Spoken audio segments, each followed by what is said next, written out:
So నిన్నటి క్లాస్‌లో మనం ఏం చేసామంటే ఫార్మ్స్‌లో ఉన్నటువంటి డిఫరెంట్ ప్రాపర్ ఇన్‌పుట్ ఎలిమెంట్స్‌ని, ఫార్మ్ అట్రిబ్యూట్స్‌ని, తర్వాత ఫార్మ్‌లో ఫైల్స్ ఏమన్నా అప్‌లోడ్ చేయాలంటే అలాంటి ఆప్షన్స్ ఎలా ఉంటాయి? దానికి ఏ ఇన్‌పుట్ టైప్ వాడతారు? వాలిడేషన్స్ ఎలా యూజ్ చేస్తారు? హెచ్‌టిటిపి మెథడ్స్ ఏంటి? హెచ్‌టిటిపి ప్రోటోకాల్ ఏంటి? వీటన్నిటి గురించి డిస్కస్ చేసాం. So, okay. ఫ్రెషర్స్ కొంతమంది ఈరోజు మా చుట్టాల అమ్మాయి, ఒక అమ్మాయి ప్లేస్ అయింది. సో, తను ఆఫీస్ అంటే క్లాస్‌కి అటెండ్ అయ్యేవాళ్ళు. తను టీసీఎస్‌లో జాబ్ తెచ్చుకున్నారనమాట. అయితే అడిగాను. అంటే ఫ్రెషరే. మా డైరెక్ట్‌గా నేను పంపించిన కంపెనీ కాదు. కానీ వాళ్ళకి టీసీఎస్‌లో అడిగిన క్వెషన్స్ ఏంటమ్మా అని అడిగితే, అసలు వెబ్ సర్వర్ అంటే ఏంటి? హెచ్‌టిటిపి అంటే ఏంటి? ప్రోటోకాల్ అంటే ఏంటి? రిక్వెస్ట్ ఏంటి? రెస్పాన్స్ ఏంటి? హెచ్‌టీఎంఎల్ ఎందుకు ఉపయోగపడతది? సీఎస్ఎస్‌కి, జావాస్క్రిప్ట్‌కి డిఫరెన్స్ ఏంటి? మనం చెప్పుకున్న క్లాస్‌నే వరుసగా అడిగినట్టుంది బావగారు అని చెప్పింది ఆ అమ్మాయి. ఓకే. సో, అట్లా మనము ప్రతీదీ చాలా డీటెయిల్డ్‌గా మాట్లాడుకుంటున్నాం. ఇవన్నీ అక్కడ ఉపయోగపడతాయన్నమాట. ఓకే. సో, ప్రతి ఇంటర్వ్యూలోనూ మిమ్మల్ని డీప్‌గా క్వెషన్ చేస్తే ఇలాంటి క్వెషన్సే వస్తూ ఉంటాయి. ఫార్మ్స్ ఎక్కడ వాడతారు? ఫార్మ్స్‌లో మెథడ్స్ ఏముంటాయి? ఫార్మ్‌లో యాక్షన్ అనే అట్రిబ్యూట్ ఎందుకుంటుంది? ఇన్‌పుట్ టైప్ నార్మల్ బటన్‌కి ఉన్న డిఫరెన్స్ ఏంటి? ఇలాంటి చాలా క్వెషన్స్ అన్నమాట. ఇలాంటి క్వెషన్స్ అన్నీ మనకి కంటిన్యూయస్‌గా అడుగుతూ ఉంటారు. ఓకే. ఇప్పుడు ఈరోజు క్లాస్‌లో మనము ఇంకొక కొత్త ఇష్యూ గురించి డిస్కస్ చేద్దాం. ఒక వెబ్‌సైట్ అనంటే కేవలం ఒక వెబ్ పేజ్ అనే కాదు. ఒక్కొక్క వెబ్‌సైట్‌లో మోర్ థాన్ 1 వెబ్ పేజ్ ఉండొచ్చు. ఫర్ ఎగ్జాంపుల్ ఇప్పుడు మీరు మన వీఎల్ఆర్ ట్రైనింగ్ డాట్ ఇన్ అని ఉందనుకోండి.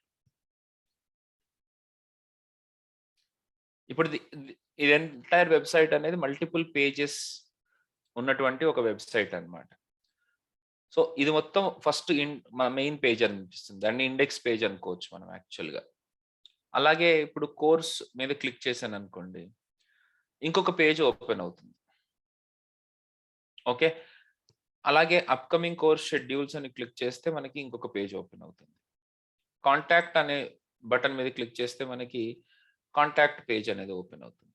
సో, ఇవన్నీ రకరకాల పేజెస్. ఒక్కొక్క పేజ్ ఒక్కొక్క దాంట్లో ఉంది. ఒక్కొక్క పేజ్ ఒక్కొక్క లింక్‌కి ఒక్కొక్క పేజ్ అటాచ్ అయ్యింది. ఇలాంటి లింక్స్‌ని ఎలా క్రియేట్ చేయొచ్చు? నార్మల్ టెక్స్ట్‌ని క్లిక్ చేసినప్పుడు మనం ఎక్కడికి వెళ్ళం. ఎక్కడికి వెళ్ళడం అంటే మనము ఆహ్, ఒక ప్లేస్‌లో అదే నావిగేషన్ అనేది జరగదు. మరి ఇలాంటి లింక్స్‌ని ఎలా క్రియేట్ చేస్తారు?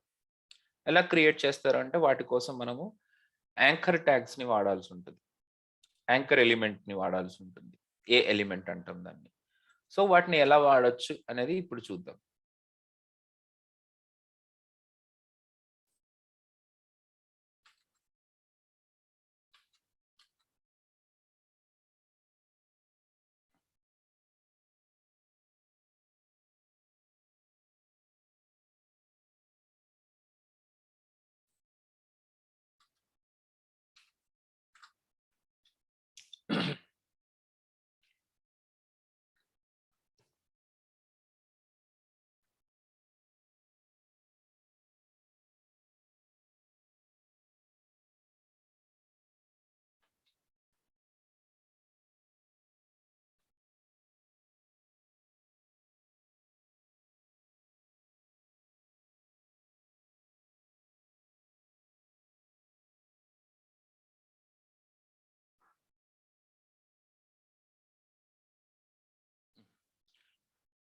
సో, థిస్ ఈస్ ఫార్మ్స్.html పేజ్. ఇంకో కొత్త పేజ్ క్రియేట్ చేసుకుందాం.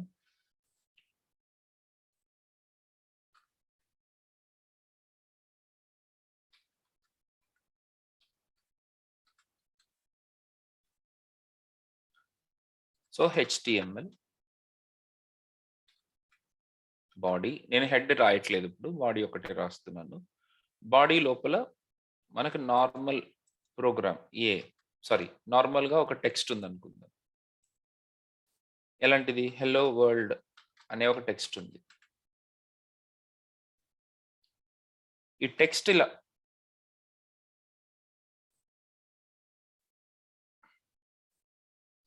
ఇలా ఉంటే దీన్ని ఎలా డిస్ప్లే అవుతుంది ఇది? మనము బ్రౌజర్‌కి వెళ్ళి ఇప్పుడు ఇక్కడ మనకి ఒక హెచ్‌టిటిపి సర్వర్ రన్ అవుతుంది కదా! ఇక్కడ నిన్న మనకున్న ఐపీ అడ్రెస్ వేరు. ఈరోజు మనం యూజ్ చేస్తున్న ఐపీ అడ్రెస్ వేరు. /anchors.html. సో హెల్లో వరల్డ్ అని ప్రింట్ అయింది. ఇప్పుడు దీన్ని క్లిక్ చేస్తే it should go to some Google page అనుకుందాం. అలా ఎలా వెళ్ళొచ్చు? ఎలాంటి పాసిబిలిటీ ఎలా ఉంటుంది అనంటే, దీన్ని ఇప్పుడు ఈ టెక్స్ట్‌ని నేను ఒక యాంకర్ ట్యాగ్‌లో పెట్టుకోవాలి.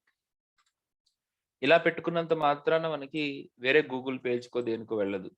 అలా వెళ్ళాలి అనంటే ఈ యాంకర్ ఎలిమెంట్ లోపల హెచ్‌రెఫ్ అనే ఒక అట్రిబ్యూట్ ఉంది. ఈ హెచ్‌రెఫ్ అట్రిబ్యూట్‌లో మనము అడ్రెస్ ఇవ్వాల్సి ఉంటుంది. http://google.com. ఇప్పుడు చూస్తే ఇది ఆటోమేటిక్‌గా ఒక లింక్ లాగా కనపడుతుంది. ఇప్పుడు దీన్ని క్లిక్ చేసినప్పుడు it is redirecting, it is navigating to another page. ఇలాగ ఒక పేజ్‌లో నుంచి ఇంకొక పేజ్‌లోకి అంటే వేరే ప్లేస్‌లోకి నావిగేట్ చేయొచ్చు. ఇది వేరే వెబ్‌సైట్‌కి లింక్ చేస్తుంది. ఓకే. కానీ ఇక్కడ ఒక చిన్న జాగ్రత్త చూడాల్సింది ఏంటంటే, ఈ హెచ్‌టిటిపి అనేది కనుక మనం ఇవ్వలేదనుకోండి, ఈ http:// ఇవ్వకుండా google.com అని మాత్రమే ఇచ్చేస్తే మనకి నావిగేట్ అవ్వవు. మన లింక్ లాగానే కనపడుతుందది. కానీ దీన్ని క్లిక్ చేసినప్పుడు ఇక్కడ it is trying to go to same సర్వర్‌లో google.com అనే పేజ్ మీదకి వెళ్ళడానికి ట్రై చేస్తుంది. అంతేగాని google.com అనే వెబ్‌సైట్‌కి వెళ్ళట్లేదది. దాన్ని అర్థం చేసుకోవడానికి ట్రై చేయండి. సో, మీరు ప్రోటోకాల్‌ని తప్పకుండా ఇవ్వాలి. ఇవ్వకపోతే లోకల్ సర్వర్‌లో ఉన్న అడ్రెస్‌కి వెళ్ళిపోతుంది. So, be careful about it. Okay. So, ఈ ఫుల్ యూఆర్ఎల్ ఇవ్వాలి. సగం యూఆర్ఎల్ ఇస్తే దానికి అర్థం కాదు. Okay. Next.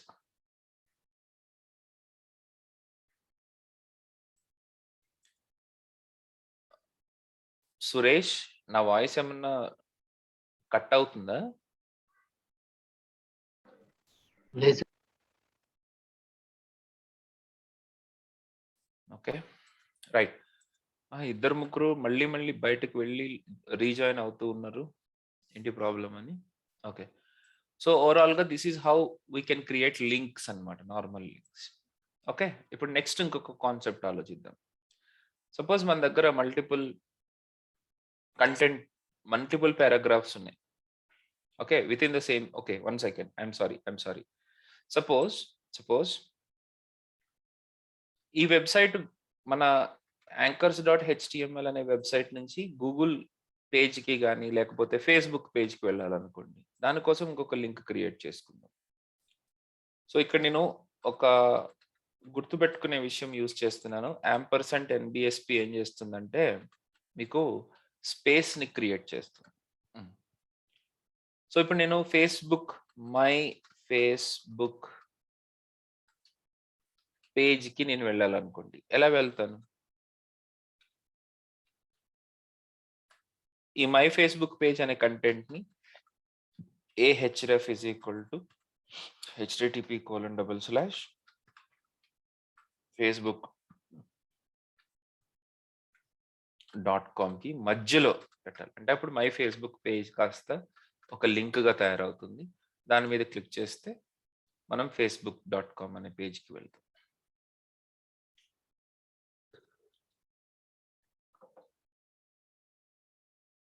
Right, this is my Facebook page. Okay, that is good.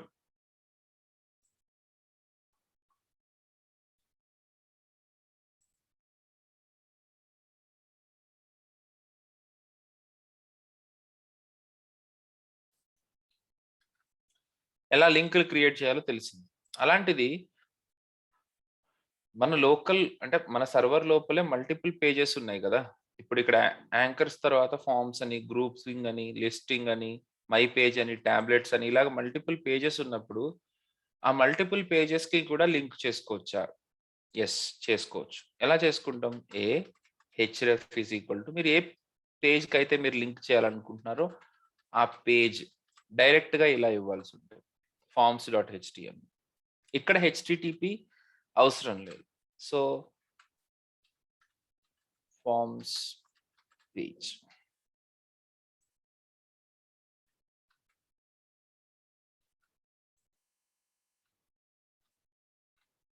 అప్పుడు ఏమవుతుంది అని అంటే మనము వేర్ ఇస్ ద కోడ్, మన ప్రోగ్రామ్ ఇక్కడ ఇలా ఉంది. ఫార్మ్స్ పేజ్ మీద క్లిక్ చేసినప్పుడు మన సర్వర్ లోపలనే ఇంకొక పేజ్ ని మనకి లోడ్ చేసింది అనమాట. ఇంకొక పేజ్ ని మనకి ఇక్కడ లోడ్ చేసేసింది ఇలా.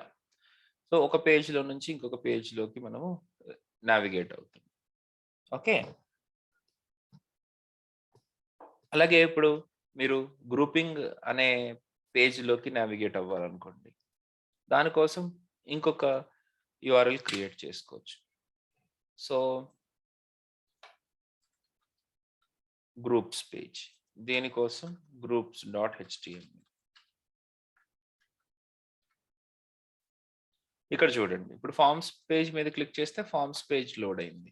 అలాగే గ్రూప్స్ పేజ్ మీద క్లిక్ చేస్తే అయ్యో గ్రూపింగ్ అనుకుంటండి, గ్రూపింగ్.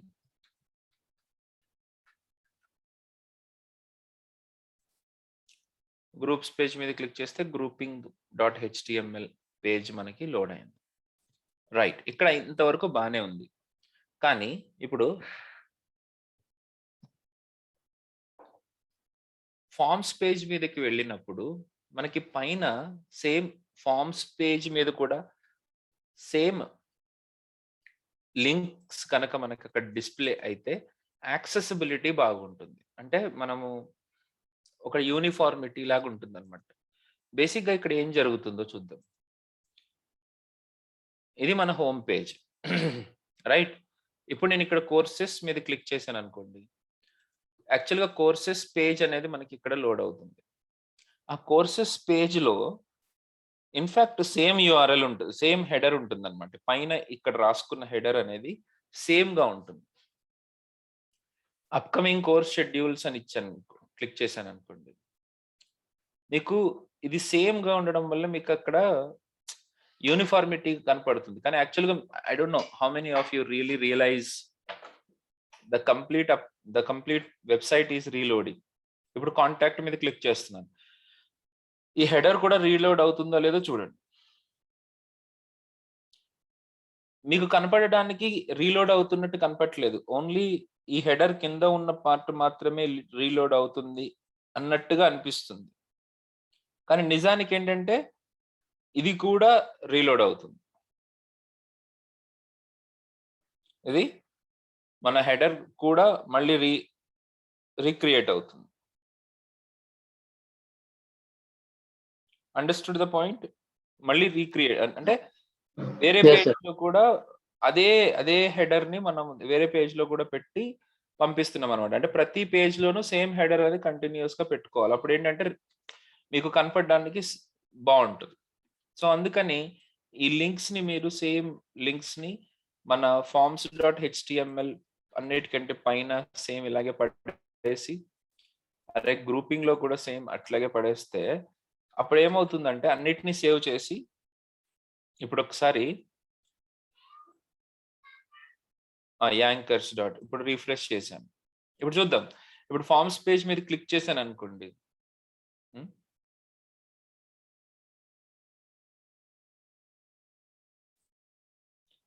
సేవ్ అవ్వలేదు ఇవన్నీ.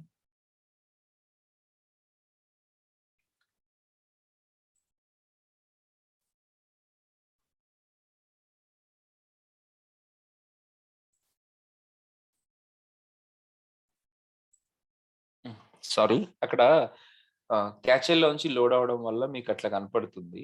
బట్ ఇప్పుడు జాగ్రత్తగా అబ్జర్వ్ చేయండి. ఇప్పుడు మళ్ళీ నేను బ్యాక్కి వెళ్తున్నాను, యాంకర్స్.html ని లోడ్ చేస్తాను. ఇక్కడ ఫార్మ్స్ పేజ్ మీద క్లిక్ చేయగానే మీకు ఫామ్ అనేది ఇక్కడ లోడ్ అయింది. అది ఎట్లా అనిపిస్తుంది అని అంటే ఓన్లీ ఈ కింద ఉన్న పార్ట్ మాత్రమే చేంజ్ అయింది అని మీరు అనుకోవచ్చు. కానీ యాక్చువల్‌గా అలా జరగట్లేదు. మీకు మళ్ళీ కొత్త పేజ్ కంప్లీట్‌గా న్యూ పేజ్ అనేది లోడ్ అవుతుంది. కానీ ఎందుకు అలా కనపడుతుంది? ఇప్పుడు గ్రూప్స్ పేజ్ మీద క్లిక్ చేశాననుకోండి. మీకేమనిపిస్తుంది? మొత్తం పేజ్ మొత్తం రీలోడ్ అవుతున్నట్టు అనిపిస్తుందా?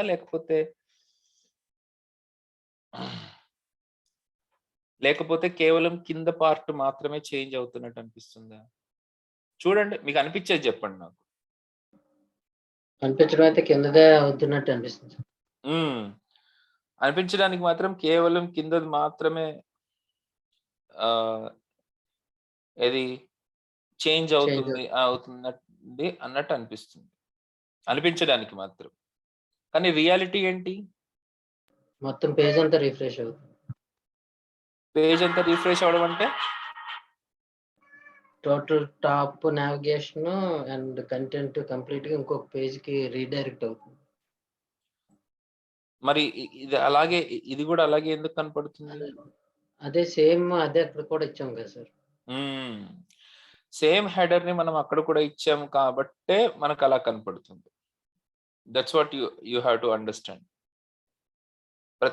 మిగతా పేజ్ లో కూడా సేమ్ ఇచ్చేసాం కదా. మిగతా పేజ్ అంటే ఈ ఫార్మ్స్ పేజ్ లో కూడా సేమ్ ఇవ్వడం వల్ల, సేమ్ హెడర్ ఇవ్వడం వల్ల మనకి ఈ ఒక్క పార్ట్ మాత్రం చక్కగా మనకి ఒక అది అలాగే ఉండిపోయింది అన్నట్టు కనపడుతుంది. కానీ నిజానికి వచ్చేసరికి అది ఫార్మ్స్ పేజ్ లో కూడా సేమ్ అలాగే ఉంది అనేది మనం తెలుసుకోవాలి. ఓకే, యా, ఓకేనండి. So if you are clear about this concept, ఇప్పుడు మీకు ఇంకొక విషయం చెప్పాలి.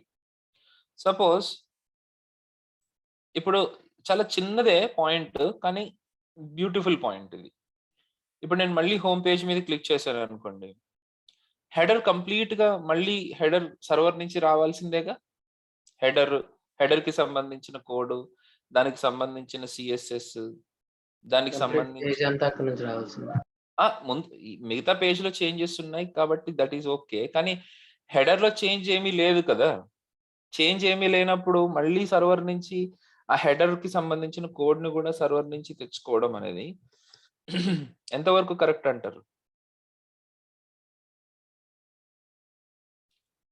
సేమ్ హెడర్ ని లోడ్ చేయడానికి మళ్ళీ అంత దూరం నుంచి మళ్ళీ మనం తెచ్చుకోవడం అంత కరెక్టేనా అనేది నా పాయింట్. సార్ ఇది చాలా చిన్నది కదా, ఇది దీన్ని కూడా మళ్ళీ లోడ్ చేసుకోవడం వల్ల ప్రాబ్లం ఏంటి అని నా పాయింట్. అంతే, ఆబ్వియస్ గా మీరు అన్నది కూడా పాయింట్. చిన్నదే కదా అని మీరు అనుకుంటున్నారు కదా. Correct, very nice. ఆ క్వశ్చన్ ని అడ్రస్ చేయడానికి నేను తాపత్రయపడుతున్నాను. మీలాగే అనుకుంటారు అందరూ. ఇప్పుడు మీరు ఎట్లాగైతే అనుకున్నారో సేమ్ అందరూ అనిపించేది అదే. చిన్నదే కదా దాని గురించి. వెబ్ పోర్టల్ అన్నిటిలోని సైడ్ మెనూ గానీ టాప్ నావిగేషన్ గానీ సేమ్ గా ఉంటది. ఓన్లీ కంటెంట్ మాత్రమే చేంజ్ అవుతుంది. సో ఇది ఒక్కదాని కోసం ఇంత వర్క్ చేయడం అవసరమా, లేకపోతే దీంట్లో ఇంకేమైనా ఉందా? ఓకే, సో ఇప్పుడు నేను కొన్ని రీజన్స్ చెప్తాను, డెఫినెట్ గా చెప్తాను. అవి నేను ఆల్రెడీ ఒక 2-3 ఇయర్స్ ఆ రీజన్స్ కోసం మాత్రమే నేను పనిచేసి ఉంటాను కాబట్టి నేను చెప్పగలుగుతాను అనుకుందాం. ఓకే, కానీ ఇప్పుడు ఆ రీజన్స్ తెలిసేదాకా మీరు ఆగి కూర్చుంటారా? ఒకటి గుర్తుపెట్టుకోండి, నేను ఎందుకు ఈ మాట అన్నాను అనంటే, చాలా విషయాలు మనకి ఇలాగే అనిపిస్తాయి. ఇప్పుడు వెబ్ సర్వర్ అంటే తెలుసుకోవాలా పూర్తిగా అని వెయిట్ చేస్తూ ఉంటారు.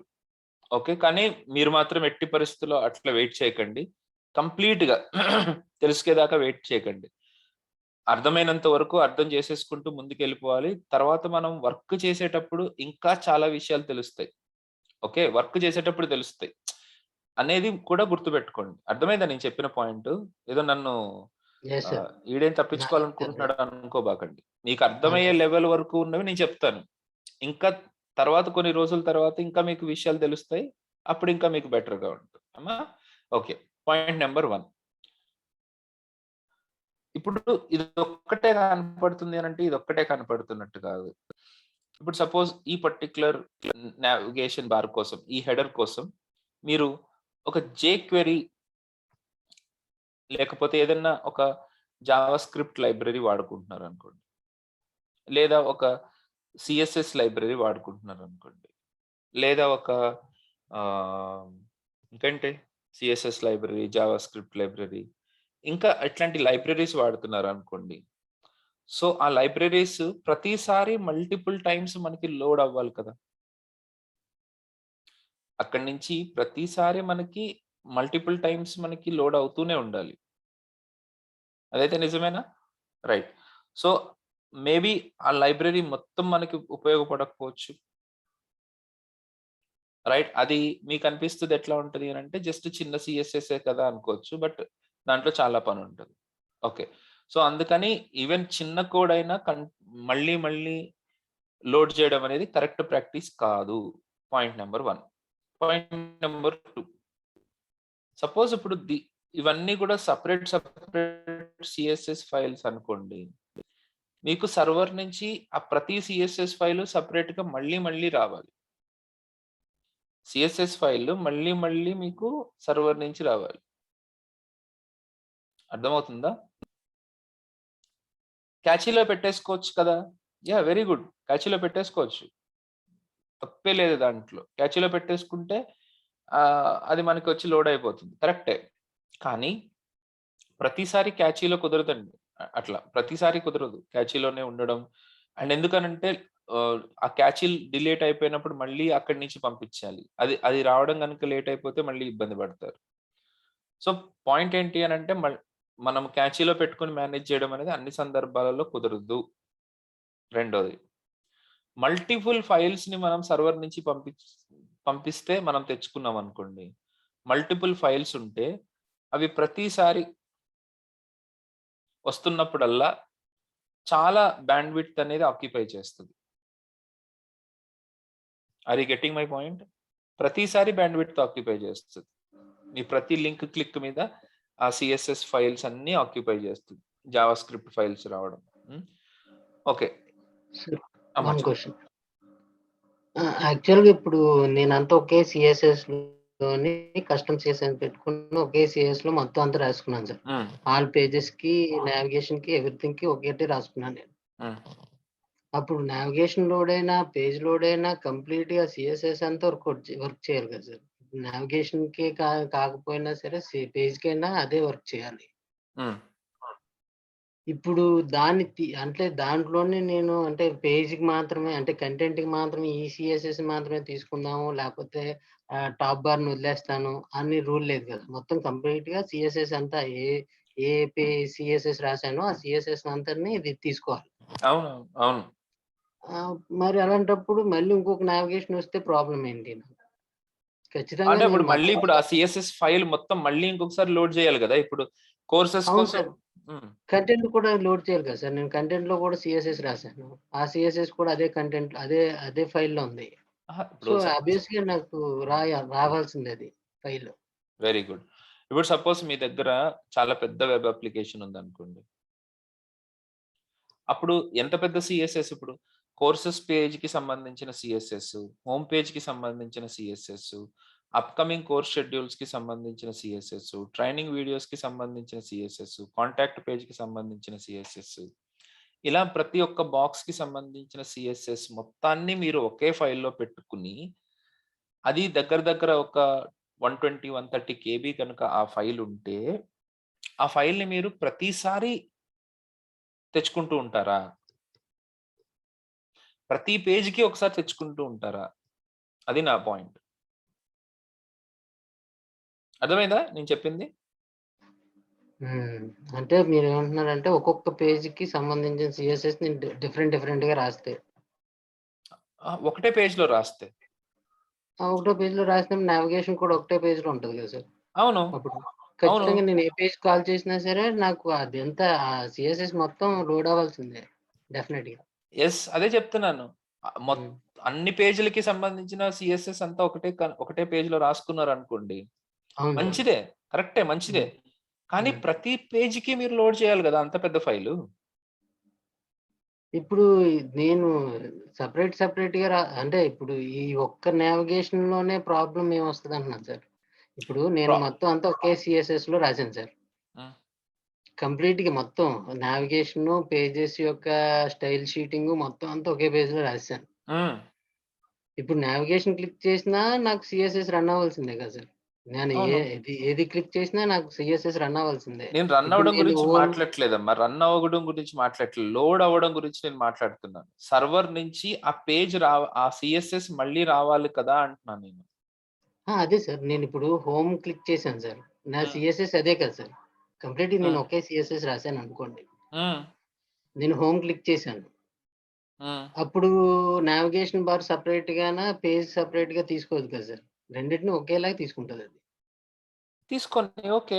That is fine. అప్పుడు అప్పుడు ఆ ఫైల్ మొత్తం లోడ్ అవుతది. అవునమ్మా. లోడ్ అవుతది. కరెక్టే. హ్మ్. అప్పుడు నేను కోర్సెస్ క్లిక్ చేసినా సరే మళ్ళీ అదంతా ఫైల్ అంతా లోడ్ అవుతది. అవును. అంతే కదా సార్. ఇప్పుడు అవును. అప్‌కమింగ్ కోర్స్ షెడ్యూల్‌కెళ్ళినా సరే నాకు ఫైల్ అంతా లోడ్ అవుద్ది. అవును. అదే నేనంటున్నా. అదే అప్పుడు ప్రాబ్లమ్ సెపరేట్ కదా! తక్ ఇప్పుడు హ్మ్. అవును సార్. ఇప్పుడు నేను సెపరేట్ అంటే ఇప్పుడు ఇదొక్కదాని కోసం అంటే ఎలాగా నాకు సీఎస్ఎస్ లోడ్ అవుతుంది గదా! అవును. దీనికోసం ఎందుకు ఒక్కదాని కోసం నేను మళ్ళీ సెపరేట్ ఎందుకు అని అడుగుతున్నా. అంతే. నేను యాక్చువల్‌గా సొల్యూషను ఇప్పుడు ఈ పేజ్‌కి సంబంధించిన సీఎస్ఎస్ తక్కువుంటది కదా! అట్లాంటప్పుడు. ఓన్లీ ఈ ఓన్లీ పేజ్ నావిగేషన్‌కి సంబంధించిన సీఎస్ఎస్ తగ్గుతది అంతే. అంతే. అంతే కదా సార్? అంతే. ఆ! నావిగేషన్‌కి సంబంధించిన సీఎస్ఎస్ తగ్గుతది. That's it. నావిగేషన్ సీఎస్ఎస్ సంబంధించిన సీఎస్ఎస్ కానీ, నావిగేషన్‌కి సంబంధించిన హెచ్‌టీఎంఎల్ కానీ, నావిగేషన్‌కి సంబంధించిన జావాస్క్రిప్ట్ కానీ, ఇమేజెస్ గాని ఏది గాని ఏది లోడ్ అవ్వడం ఇమేజెస్ తక్కువ. కానీ మళ్ళీ లోడ్ అవ్వాల్సిన పనుండదు. అది నేనంటుంది. Understood? Yes sir. Yeah! I got it. Right. ఇప్పుడు నెక్స్ట్ లెవెల్‌కెళ్దాం. నెక్స్ట్ లెవెల్‌కెళ్ళిపోదాం మనం. నెక్స్ట్ లెవెల్ ఏంటంటే డోంట్ కన్సిడర్ ఓన్లీ నావిగేషన్‌కి సంబంధించినటువంటి హెచ్‌టీఎంఎల్, సీఎస్ఎస్, జావాస్క్రిప్ట్ గురించి ఆలోచించుకోకండి. ఇప్పుడు మీకేదైనా కొత్త పేజ్ వచ్చి లోడ్ అయిందనుకోండి. లోడ్ అయిన తర్వాత అక్కడ లోడ్ అవ్వడం అంటే జస్ట్ లోడ్ అవ్వడమే అనుకుంటారు మీరు. కానీ మీకు ఆ జావాస్క్రిప్ట్ రన్ అవ్వాలి అనంటే బోల్డ్ అన్ని గ్లోబల్ వేరియబుల్స్‌ని క్రియేట్ చేయాల్సుంటది. గ్లోబల్ వేరియబుల్స్ అంటే ఎలా ఉంటాయంటే, ఊరికే మాట వరుసకు చెప్తున్నాను. తర్వాత మనం ఫుల్‌గా డిస్కస్ చేద్దాం దీని గురించి. దాన్నే డామ్ అంటారు. డామ్ లోడ్ అవ్వాలి. ఓకే. తర్వాత డామ్ అయిపోయిన తర్వాత మీకు విండో ఆబ్జెక్ట్ లోడ్ అవ్వాలి. రెగ్యులర్ ఎక్స్‌ప్రెషన్స్ ఆబ్జెక్ట్ లోడ్ అవ్వాలి. ఇలాంటి చాలా చాలా ఆబ్జెక్ట్స్‌ని మనం లోడ్ చేసుకుంటా రావాలి. అంటే మనం అంటే బ్రౌజర్ లోడ్ చేస్తా ఉంటదన్నమాట. ఓకే. సో, ప్రతిసారి మీరు పేజ్ రిఫ్రెష్ అయిన ప్రతిసారి మీకు కంప్లీట్ జావాస్క్రిప్ట్ కంప్లీట్‌గా మళ్ళీ రీ ఇనిషియలైజ్ అవ్వడం అనేది కరెక్టేనా? మీరు ఓన్లీ హెచ్‌టీఎంఎల్ పేజ్ వరకే చూస్తున్నారు. మరి జావాస్క్రిప్ట్ ఇంజిన్ లోడ్ అవ్వాలి గదా! ఇంజిన్‌లో సంబంధించిన ఆబ్జెక్ట్స్ అన్నీ మళ్ళీ రీక్రియేట్ అవ్వాలి గదా! అది మీకు ఇప్పటికింకా అర్థం కాదు. డామ్ అంటామనమాట. మామూలు అంటే జావాస్క్రిప్ట్ కొద్దిగా తెలిసిన వాళ్ళకి తెలుస్తది ఈ మాట. That is called DOM. DOM కంప్లీట్‌గా మళ్ళీ మనం రీక్రియేట్ చేయాలి గదా! హలో! Yes sir. అట్లాంటి చాలా ఆబ్జెక్ట్స్ ఉంటాయి. అట్లాగే ఇప్పుడు మీ సీఎస్ఎస్ ఇంజిన్స్ కూడా ఉంటాయన్నమాట యాక్చువల్‌గా. అవన్నీ రీలోడ్ చేయడం, రీక్రియేట్ చేయడం అనేది చాలా పెద్ద ప్రాసెస్ అండి. అది హ్మ్. నేననేది. ఓకే. అలాంటివి చాలా ఇష్యూస్‌ని నేను అడ్రెస్ చేయాల్సుంటది. ఇప్పుడు బ్రౌజరు ఒక్కసారి రన్ అవ్వడానికి, మల్టిపుల్ టైమ్స్ రన్ అవ్వడానికి చాలా డిఫరెన్స్ ఉంది. ఓకే. So, okay. ఇప్పుడు 'రంగబాబు' వల్ల మి మి మిగతా వాళ్ళందరూ డిస్కస్ చేసినట్టే. ఓకే. 'రంగబాబు' డిస్కస్ చేస్తున్నాడంటే హ్యాపీ మిగతా వాళ్ళందరూ మంచిగానే డిస్కస్ చేస్తున్నట్టే అర్థం మీరు చేయకపోయినా. అయితే మీరు ఇంకా యాక్చువల్‌గా నాకు ఇష్యూ ఎలాగొచ్చిందంటే సార్ నేను ఫస్ట్ వెబ్ డిజైనింగ్ చేశాను. హ్మ్. అంటే ఇది కంప్లీట్‌గా నాకు రిపీట్ అయ్యేది. అంటే హ్మ్. దాన్నే మళ్ళీ హెడర్‌ని రిపీట్ చేసేవాడిని. హ్మ్. ఆ తర్వాత ఏమైందంటే వెబ్ అప్లికేషన్ చేసేటప్పుడు దీన్ని కాన్స్టెంట్‌గా పెట్టి కంటెంట్‌ని హ్మ్. మాత్రమే అవును. నాకు రిఫ్రెష్ కావాలి అనేవారు. అప్పుడు హ్మ్. నాకు అర్థం కాని విషయం ఏంటంటే ఇప్పుడు మొత్తం అంతా ఎలాగో రిఫ్రెష్ అవుతుంది కదా! ఇప్పుడు ప్రాబ్లమ్ ఏంటి? ఈ 4 ట్యాబ్స్ వల్ల అసలు ఇది ప్రాబ్లం ఏంటి ఉమ్. అన్నది నా క్వశ్చన్ అన్నమాట అప్పుడు. అవును, అదే కదా. ఇప్పుడు అదే ఆ, మీరు అనుకుంటుంది ఏంటంటే జస్ట్ ఓన్లీ 4 లైన్ల గురించి ఆలోచిస్తున్నారు, కానీ అవును దాని సార్. వెనకాల JavaScript, CSS engines restart అవ్వాలన్న సంగతి మీకు తెలియట్లేదు. ఓకే, దాని వెనకాల సిఎస్ఎస్ మొత్తం రీస్టార్ట్ అవుతుంది. ఆ విషయాన్ని మీరు గమనించాలి మెయిన్ గా. Okay okay. ఓకే. సో ఇంకొక పాయింట్ కూడా ఏంటంటే, అలా గమనించడం ఒక విషయం అయితే, రెండో విషయం కూడా మీరు అబ్జర్వ్ చేయాల్సిందే. మన క్రోమ్ ఒక ఇన్స్టెన్స్ కోసం ఎంత రిసోర్సెస్ ఆక్యుపై చేస్తుంది అని అంటే, చాలా సార్లు ఆక్యుపై చేస్తుంది అనమాట. అంటే ప్రతిసారి ప్రాసెసర్ ని మీరు ఇబ్బంది పెడుతున్నారు. సపోజ్ మీకు పొరపాటున మీ కంప్యూటర్ ఎక్కువ రిసోర్సెస్ ని ఆక్యుపై చేస్తుంది అనుకోండి, మీ ర్యామ్ స్పేస్ మొత్తం తినేస్తుంది మొత్తం. ఇంకా ర్యామ్ అంటే ప్రతిసారి ఎంతెంత మెమరీ అనేది మీకు యాక్సెస్ ఆక్యుపై చేస్తూ ఉంటుంది. రన్ చేసేటప్పుడు ప్రాసెసర్ ఆక్యుపై చేస్తూ ఉంటుంది.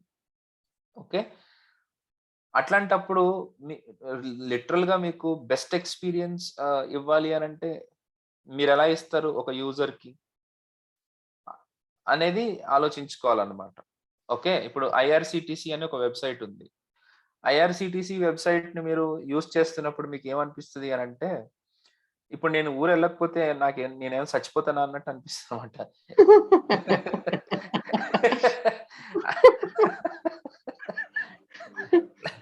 నిజమే సార్, అది చాలా లేజీ లోడింగ్. అసలు లోడ్ అవుతుంది త్వరగా, చాలా చిరాకుగా ఉంటుంది. నేను అబ్జర్వ్ చేశాను అనమాట. నేను మీకు ఇప్పుడు ఐఆర్సిటిసి ఈజ్ టూ గుడ్. ఇప్పుడు మీరు ఏమంటారు, ఐఆర్సిటిసిని చూసి ఇప్పుడు మీరు ఫీల్ అవుతూ ఉంటారు, కానీ మీరు ఒక 10 years బ్యాక్ ఐఆర్సిటిసి కనుక చూస్తే, తత్కాల్ టికెట్ బుక్ చేయాలనుకుంటే వైవా హర్ష అదే టైంలో రిలీజ్ చేశాడు ఆ వీడియో. నువ్వు ఎక్కువ మాట్లాడావంటే నీతో తత్కాల్ టికెట్ బుక్ చేయించేస్తాను రే అంటాడు చూసావా. అంటే అది ఎంత దాన్ని ఏమంటారు, స్ట్రెస్ఫుల్ వర్క్ అంటే నీకు అది అవుతుందన్న గ్యారంటీ ఉండదు. అది లోడ్ అవడానికి అంతంత టైం పట్టేస్తుంది. నేను ఇంకా చాలా చెప్పాలి. ఇప్పుడే చిన్న విషయం గురించి చెప్తున్నాను అనుకుంటున్నారేమో, కానీ చాలా విషయం చెప్పాలి. ఓకే, సో అది సర్వర్ లో ఎలా లోడ్ ఎక్కువ చేస్తుంది, సర్వర్ లోడ్ ని మనం ఎలా తగ్గించుకోబోతున్నాము, ఇవన్నీ తెలుసుకున్నప్పుడు ఇంకా చాలా బాగుంటది. బట్ రైట్ నౌ నేను చిన్న విషయం చెప్పాలనుకునేది ఏంటంటే, పర్ఫార్మెన్స్ లో 0.0000001 మీకు రెడ్యూస్ అయినా సరే రెడ్యూస్ అయినట్టే. ఓకే, దాన్ని అంత ఈజీగా కొట్టిపాడేయకండి. దాని గురించి ఏం చేయాలో ముందు చేసేసేయండి. చేస్తుంటే మీకు ఇంకా ఎక్కువ విషయాలు అర్థమవుతాయి. అది నేను ఫైనల్ గా నేను చెప్పాలనుకునేది. ఇప్పుడు డామ్ గురించి చెప్పినప్పుడు నేను ఇంకొక రెండో విషయం చెప్తాను. అలాగే when it comes to react నేను ఇంట్రడ్యూస్ చేసినప్పుడు నేను ఇంకొక విషయం చెప్తాను మీకు. అక్కడ మనం ఏం చేస్తున్నాము, మనం ఎట్లాంటి సర్వర్ మీద లోడ్ మనం ఎలా తగ్గిస్తున్నాము అనేది. ఓకే, అక్కడ మీకు బాగా తెలుస్తుంది. ఇక్కడ కంటే అక్కడ ఇంకా ఎక్కువ తెలుసు, అంటే ఆ టైంకి వచ్చేసరికి ఇంకా బాగా తెలుస్తుంది మీకు. ఓకే, సో ఎనీవేస్ ఇప్పుడు నేను ఒక చిన్న ఎగ్జాంపుల్ ఏం చూపించానంటే, ఇలాగే చేస్తాం మనము జనరల్ గా. ఏది సేమ్ హెడర్ ని ప్రతి దాంట్లోనూ పెట్టేసి మనము ఒకటే యూనిఫామ్ వే ఆఫ్ లోడింగ్ ఉంది అనేటట్టుగా మనము చూపిస్తాము. బట్ మోర్ దాన్ ఎనీథింగ్ అట్లా చేయాలి అని అంటే మనము ఏదో ఒక సింగిల్ పేజ్ అప్లికేషన్ ఫ్రేమ్వర్క్ ని, లైబ్రరీని మనం వాడుకోవాల్సి ఉంటుంది. ఓకే, అది జస్ట్ సింగిల్ పేజ్ అప్లికేషన్ అంటే ఏంటంటే, ఈ హెడర్ ఇట్లాగే ఉంటుంది, కింద ఈ పర్టికులర్ పార్ట్ మాత్రమే మారుతూ ఉంటుంది. ఓన్లీ ఈ పర్టికులర్ పార్ట్ మాత్రమే మారుతూ ఉంటుంది. అది ఎలా మారుతుంది అని అంటే, జావా స్క్రిప్ట్ చూసుకుంటుంది అనమాట ఏ పర్టికులర్ ముక్క మారాలి అని. దానివల్ల వచ్చే లాభం ఏంటంటే, మీ జావా స్క్రిప్ట్ ఇంజిన్ కానీ, హెచ్టిఎంఎల్ ఇంజిన్ కానీ, సిఎస్ఎస్ ఇంజిన్ కానీ మళ్ళీ రీస్టార్ట్ అవ్వాల్సిన పని ఉండదు. ఓన్లీ ఒక్క పార్ట్ మాత్రమే చేంజ్ అయితే సరిపోతుంది. ఇప్పుడు ఫర్ ఎగ్జాంపుల్ ఫ్లిప్కార్ట్ తీసుకుందాం.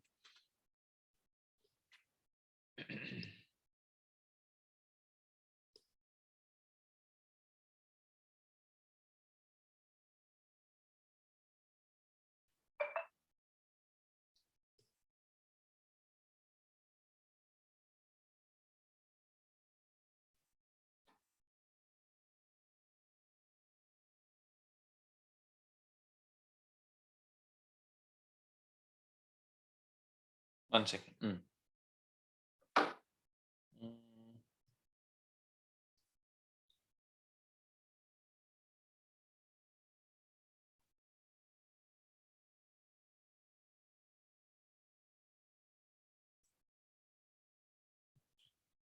ఇప్పుడు ఇక్కడ నేను యాక్చువల్‌గా ఒక పేజ్ లోడ్ చేశాను. ఎలక్ట్రానిక్స్‌లోకెళ్ళి రియల్‌మీ మీద క్లిక్ చేసినప్పుడు ఇప్పుడు పేజ్ మొత్తం రిఫ్రెష్ అవుతుందా? కేవలం ఈ పర్టిక్యులర్ పార్ట్‌లో ఉన్న డేటా మాత్రమే చేంజ్ అవుతుందా? సార్ మళ్ళీ ఇంకోసారి క్లిక్ చేయండి. ఫిల్టర్ రిఫ్రెష్ అవుతుందా లేదా చెక్ చేద్దాం. నేను ఫిల్టర్ క్లిక్ చేయట్లేదు అసలు. అదే సార్.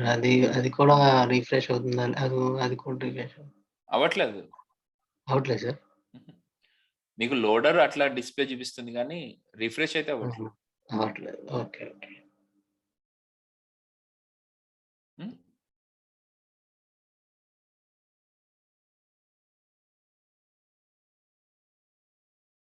ఓకే. మళ్ళీ చూడండి ఇంకొకసారి.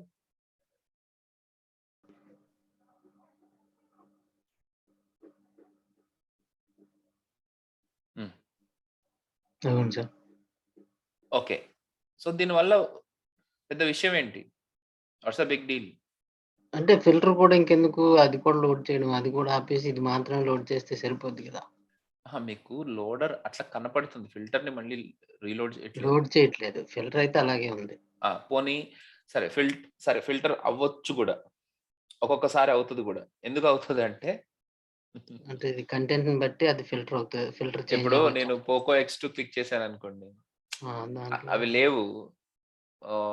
వివో క్లిక్ చేశాను. వివోలో 6 జీబీ అండ్ అబోవ్ ఉన్నాయి. ఆ! Yes sir. ఇవన్నీ అన్నిట్లోనూ సేమ్ టైప్స్ ఉండకపోవచ్చు కదా! సేమ్ టైప్ ఆఫ్ ఫిల్టర్స్ ఉండొచ్చు, ఉండకపోవచ్చు. క్లాక్ స్పీడ్ కూడా ఇస్తున్నాడు ఈడు. Very good. కాస్ట్ అన్నీ. కూడా మారొచ్చు. ఆ! సో, ఇట్లా ఒక్కొక్క దానికి ఒక్కొక్క డిఫరెన్స్ ఉండొచ్చు. కానీ ముందు అయితే సపోజ్ ఫిల్టర్స్ రీలోడ్ అవ్వట్లేదని అనుకుందాం ప్రస్తుతానికి. ఇదొక్కటే రీలోడ్ అవుతుందనుకుందాం. ఇదొక్కటే ఈ పార్ట్ మాత్రమే చేంజ్ అవుతుంది. రీలోడ్ అవ్వడం కూడా ఆ! కాదు. ఆ హ్మ్. హెచ్‌టీఎంఎల్ స్ట్రక్చర్ సేమ్ కదమ్మా! స్ట్రక్చర్ అయితే సేమ్ సార్. స్ట్రక్చర్ అయితే సేమ్. హెచ్‌టీఎంఎల్ స్ట్రక్చర్ గాని, సీఎస్ఎస్ కానీ సేమ్. హ్మ్. ఇప్పుడు నేను వివో మీద క్లిక్ చేసినప్పుడు వివోనేది ఇన్ఫినిక్స్ మీద క్లిక్ చేసినప్పుడు స్ట్రక్చర్ అయితే సేమ్. హ్మ్. అట్లాంటప్పుడు what do you say? Only data మారిస్తే సరిపోతదా? లేకపోతే హెచ్‌టీఎంఎల్, సీఎస్ఎస్, జావాస్క్రిప్ట్ మొత్తం అంతా మళ్ళీ రీలోడ్ చేసుకుందాం అంటారా? హ్మ్. అవసరం లేదు కదా సార్. ఏదైతే చేంజ్ అవుతుందో దానికి మాత్రమే లోడ్ అయితే చాలు అంతే. దానికి మాత్రమే లోడ్ అయితే సరిపోతుందా? Yes sir. Confirmation okay. వచ్చినప్పుడు ఓకే. So, yes sir. అట్లా అట్లా చేయాలంటే ఎలా కుదురుతదండి? ఇంతకుముందు హెచ్‌టీఎంఎల్‌లో అయితే ఐ ఫ్రేమ్స్ వాడేవారం సార్. హ్మ్. ఇప్పుడు మరి ఇప్పుడేం చేయాలనో తెలీదు. రైట్. సో, ఐఫ్రేమ్స్ గూడా యాక్చువల్‌గా ఇండివిడ్యువల్ పేజెసే అవి. ప్రతి ప్రతి పేజ్ సెపరేట్‌గా మీకు ఒక ఇన్‌స్టెన్స్ అనేది క్రియేట్ అవుతది. మీరనుకున్నట్టు కేవలం అదొక్కటే మార్పు జరుగుతుందని అనుకోవడానికి లేదు. ఓకే. ప్రతిసారి ఒక కొత్త ఫ్రేమ్ రీలోడ్ అవుతుందక్కడ. అదొక సెపరేట్ పేజ్‌గానే ట్రీట్ చేస్తది. ఆ! ఓకే. అది వదిలేసేయండి. ముందు ఇక్కడ డేటా ఒక్కటి చేంజ్ చేస్తే సరిపోతుందా? చేంజ్ చేయడం బెటరా? లేకపోతే మొత్తం పేజ్ మొత్తాన్ని రీలోడ్ చేయాలంటారా? ఆబ్వియస్‌గా ఓన్లీ డేటా చేంజ్ అయితే సరిపోదు సార్. డేటా చేంజ్ మొత్తం అయితే పేజ్ సరిపోతది కదా! రైట్. అప్పుడు పెర్ఫార్మన్స్ పెరుగుతది. ఇప్పుడు అందరూ జాగ్రత్తగా వినండమ్మా. ఒక్కళ్ళకి అర్థమైనా నేను సక్సెస్ అయినట్టే. ఓకే. ఇప్పుడు నేను ఒక లింక్ మీద క్లిక్ చేశాను. లైక్ ఇప్పుడు ఓనర్ మీద క్లిక్ చేశాననుకోండి. సేమ్ ఇదే పేజ్ నాకు రావాలి అనంటే, హోనర్‌కి సంబంధించిన డేటాతో పాటుగా ఇలాంటి పేజ్ రావాలంటే, ఇంతకు ముందు రోజుల్లో బ్యాక్ ఎండ్‌లో పీహెచ్‌పీ కోడ్ ఉండేదన్నమాట. పీహెచ్‌పీ గాని, జేఎస్‌పీలు గాని ఇలాంటి కోడ్స్ ఉండే కోడ్ ప్రోగ్రామ్స్ ఉండేవి. వాటిని వెబ్ అప్లికేషన్స్ అని అనేవాళ్ళు. ఆ ప్రోగ్రామ్ సర్వర్‌లో ఎగ్జిక్యూట్ అయ్యి, ఈ పేజ్‌ని కంప్లీట్‌గా రీజనరేట్ చేసి సర్వర్ నుంచి పంపించేది. అంటే హెచ్టిఎంఎల్, సిఎస్ఎస్, జావా స్క్రిప్ట్, అంటే జావా స్క్రిప్ట్ ఉండేది కాదు అప్పుడు. ఇవన్నీ రీజనరేట్ చేసి పంపించేది. ఇప్పుడు హోనర్ కోసం మళ్ళీ ఒక పేజ్ ప్రొడ్యూస్ అయ్యేది సర్వర్లో. అలాగే ఇన్ఫినిక్స్ అనేది కూడా ఒకటి ఇన్ఫినిక్స్ కి సంబంధించిన పేజ్ కూడా మళ్ళీ సర్వర్లోనే ప్రొడ్యూస్ అయ్యేది. టెంపరరీగానే ప్రొడ్యూస్ అయ్యి సర్వర్ నుంచి మళ్ళీ మనకి క్లయింట్కి వచ్చేది. ఇప్పుడు హై2లో కావాలనుకుంటున్నాను, Infinix note 5 with stylus, Infinix note 10 pro, 15,000 16,000 ఫోన్లు కూడా దీంట్లో ఉన్నాయా? బాగుంది. సో ఇప్పుడు ఇట్లాంటి పేజ్ ని సర్వర్ తయారు చేసి పంపించేది రన్ టైంలో. మీరు అడిగినప్పుడు మీరు కూడా అనుకోవచ్చు, అప్పటికప్పుడు తయారు చేయడం ఎందుకు, తయారు చేసి పెట్టుకుంటే బాగుంటది కదా అని. ఎన్ని పేజీలను తయారు చేస్తావు? ఎన్ని ప్రోడక్ట్లు ఉన్నాయి, ఎన్ని పేజీలు తయారు చేస్తావు? ఫేస్బుక్ ఉంది, ఫేస్బుక్ లో నేను ఒక్కడనే ఉన్నానా? నేను, జుకర్ బాబాయ్, వాళ్ళ ఆవిడ, మేమే ఉన్నామా? మీరందరు లేరా? ఎన్ని పేజీలను తయారు చేస్తాడు జుకర్ బాబాయ్? రైట్. సో ఇట్లా ఎన్ని పేజెస్ ఉంటే అన్ని పేజెస్ ని మనము క్రియేట్ చేసి మెయింటైన్ చేయలేము. అందుకనే ఒకటే ప్రోగ్రామ్ రాసేస్తారు. ఆ ప్రోగ్రామ్ లో డేటా మాత్రమే మార్చి సర్వర్ ఆ ప్రోగ్రామ్ ని ఎగ్జిక్యూట్ చేస్తే కొత్త హెచ్టిఎంఎల్ పేజ్ వచ్చేది. ఆ హెచ్టిఎంఎల్ పేజ్ ని మన బ్రౌజర్ కి పంపించేవాళ్ళు అనమాట. సార్ నేను ఆల్రెడీ చెప్పాను, ఇది రిక్వెస్ట్ ఏంటి, రెస్పాన్స్ ఏంటి. ఆ టైంలో సర్వర్ పంపిస్తే సర్వర్ పేజ్ ని లోడ్ చేసేది. ఎంత దౌర్భాగ్యం అంటే కనీసం ఇప్పుడు లో టు హై చేసుకోవాలన్నా మళ్ళీ రిక్వెస్ట్ ని, సేమ్ పేజ్ ని మళ్ళీ సర్వర్ కు పంపించి సర్వర్ లో మళ్ళీ ఇంకొక ప్రోగ్రామ్ ఎగ్జిక్యూట్ చేసి మళ్ళీ అది ఇచ్చిన అవుట్పుట్ ని మళ్ళీ అక్కడి నుంచి తెచ్చుకుని ఇక్కడ లోడ్ చేసేవాళ్ళు. ఇంతకు ముందు వెబ్ అప్లికేషన్స్ అలాగే ఉండేవి. ఇన్ఫాక్ట్ ఇప్పుడు కూడా బ్యాంకింగ్ అప్లికేషన్స్ అలాగే ఉన్నాయి కొన్ని. ఇప్పుడు మా బ్యాంక్ ఆఫ్ ఇండియా ఉంది, నా అకౌంట్ నేను యూజ్ చేసేది. తర్వాత bank of India, oriental bank of commerce అని ఒకటి ఉండేది. ఇట్లాంటి కొన్ని తుపుడా బ్యాంకులు కొన్ని ఉన్నాయి. ఆ బ్యాంకులన్నీ పరిస్థితి ఏంటి అనుకుంటున్నారు? బట్ అప్లికేషన్స్ అన్ని ఇలాగే ఉంటాయి. చిన్న ఫీచర్స్ ని ఇప్పుడు ఫిల్టర్ చేయాలన్నా సరే, ఇప్పుడు ఇక్కడ నాకు ఓన్లీ 6 GB అండ్ అబవ్ మాత్రమే కావాలని పెట్టాను అనుకోండి, దీనికి కూడా మన బ్యాక్ ఎండ్ లో ఉన్న ప్రోగ్రామే ఎగ్జిక్యూట్ చేసి నాకు కొత్త డేటా ఇవ్వాలి, లేకపోతే నీకు లేదంతే. ఎనీవేస్, సో అంటే అలాంటి పాసిబిలిటీస్ అన్నమాట. దానికోసమే ఇప్పుడు ఫర్ ఎగ్జాంపుల్ డేటా ఆల్రెడీ వచ్చేసింది. వచ్చేసిన డేటాని మనము ఎలా డిస్ప్లే చేద్దాం అంటే, డిస్ప్లే చేసేటప్పుడు ఇప్పుడు ఇక్కడ నేను ఫిల్టర్ చేస్తున్నాను, లో టు హై అని అన్నాను. లో టు హై అని అనగానే వచ్చిన డేటాలోనే కంటెంట్ పైనుంచి కిందకి ఫిల్టర్ అయ్యి రావాలి, లేకపోతే సార్ట్ అయ్యి రావాలి. అలాంటి పనిని ఎవరు చేయగలుగుతారు? Who can do that? CSS filter చేయలేదు, హెచ్టిఎంఎల్ డైరెక్ట్ గా ఫిల్టర్ చేయలేదు. కాబట్టి ఎవరు చేయగలుగుతారు అంటే, అలాంటి పనుల కోసమే జావా స్క్రిప్ట్ అనేది ఉంటుంది. జావా స్క్రిప్ట్ మీరు అనుకున్న ఏ యాక్షన్ ని, ఏ పనిని చేయడానికైనా సరే మనకు ఉండేది ఎవరు అని అంటే JavaScript. Have you got my point? Yes sir. So మొత్తం డేటా అంతా లోడ్ అయిపోయి దాంట్లోంచి ఫిల్టర్ చేస్తున్నాం మనం. ఎస్, దాంట్లోంచి ఫిల్టర్ చేసుకుంటున్నాం. సో ఇప్పుడు ఇక్కడ నేను హై టు లో అని క్లిక్ చేశాను అనుకోండి, ఒక్క నిమిషం. ఇక్కడ హై టు లో అని క్లిక్ చేయగానే ఏం జరుగుతుంది? ఒక జావా స్క్రిప్ట్ కోడ్ కాల్ అయ్యి డేటా మొత్తాన్ని హై టు లోకి ఫిల్టర్ చేసి మనకి ఇక్కడ డిస్ప్లే చేస్తుంది. న్యూయెస్ట్ ఫస్ట్ అని క్లిక్ చేశాను అనుకోండి, కొత్తది ఏదైతే ఉందో అది అంటే వాటిని ఆ ఆర్డర్ లో పెట్టుకుని మనకి జావా స్క్రిప్టే ఆ డేటాకి తగ్గట్టుగా ప్రింట్ చేస్తుంది. చెప్పమ్మా, అప్పుడు చెప్పు. అదే లాస్ట్ టైము అంటే ఇంతకు ముందు ఏది కావాలో అది మాత్రం లోడ్ చేసేది, మిగతాదంతా వదిలేసేది అన్నారు కదా సార్. అంటే ఏదైనా ఇస్తే ఆ రిక్వెస్ట్ ఇస్తేనే అది మాత్రం లోడ్ చేసేది, రిమైనింగ్ అంతా నార్మల్గా ఉండేది అన్నారు. మరి అదే బెటర్ కదా సార్? ఇప్పుడు మొత్తం అంతా లోడ్ అయిపోతుంది కదా, మొత్తం డేటా అంతా. ఇప్పుడు డేటా అంటే ఓన్లీ ఇన్ఫినిక్స్ డేటానే లోడ్ అవుతుంది కదా. ఇన్ఫినిక్స్ డేటా అండి సార్. ఇప్పుడు ఏ ప్రోడక్ట్ ఉందో కేవలం ఆ ప్రోడక్ట్ కి సంబంధించిన డేటా మాత్రమే లోడ్ అవుతుంది. ఓకే. ఓకే. ఏ ప్రోడక్ట్ అయితే మనం లోడ్ చేస్తున్నామో కేవలం ఆ ప్రోడక్ట్ సంబంధించిన డేటా మాత్రమే లోడ్ అవుతుంది. ఓకే. Yes, okay sir. అట్లా. So this is how we can understand single page applications అంటే ఏంటి అనేది ఈ రకంగా మనం అర్థం చేసుకోవచ్చు అన్నమాట. ఓకే, ఇంకా తెలియాలి. ఇప్పుడు అల్టిమేట్ గా జస్ట్ ఈ రోజు ఒక చిన్న ఇంట్రడక్షన్ లాంటిది చెప్పాను. ఇదేదో డెఫినేషన్ లాగా అర్థం చేసుకుంటే సరిపోదమ్మా. చాలా విషయాల గురించి మనము అర్థం చేసుకుంటా ఉండాలి, ఆలోచిస్తూ ఉండాలి. లైక్ ఓకే, లోడ్ అవడం అంటే ఏంటి, రీలోడ్ అవడం అంటే ఏంటి, లోపల ఏం జరుగుతుంది. ఇది ఒక్క రోజులో అయిపోయే పని కాదు. మీకు ఇంకా చాలా పనులు ఉన్నాయి. ఓకే, మెల్లగా ఒకదాని తర్వాత ఒకటి తెలుసుకుందాం. ఓకే, నెక్స్ట్ యా ఒక చిన్న పాయింట్, అఫ్ కోర్స్ ఎక్కువ డిస్కస్ చేసాం ఈరోజు, దట్స్ ఓకే. మీరు లాస్ట్ ఇంకొక పాయింట్ చెప్తాను. వేరే పేజ్ని లోడ్ చేయడమే కాకుండా with in the same page వేరే వేరే ప్లేసెస్లో ఉన్న డేటాని లోడ్ కూడా చేయొచ్చు అనమాట. ఓకే, దానికోసం వేరే మెకానిజం వాడతాము. దాన్ని నేను మీకు మండే ఎక్స్ప్లెయిన్ చేస్తాను. ఓకే, సో దానికోసం నేను మండే ఎక్స్ప్లెయిన్ చేస్తాను. I have to take another class today for sure. వాళ్ళకి కొద్దిగా డిలే అవుతుంది. Okay, that is why I'm closing this by this time.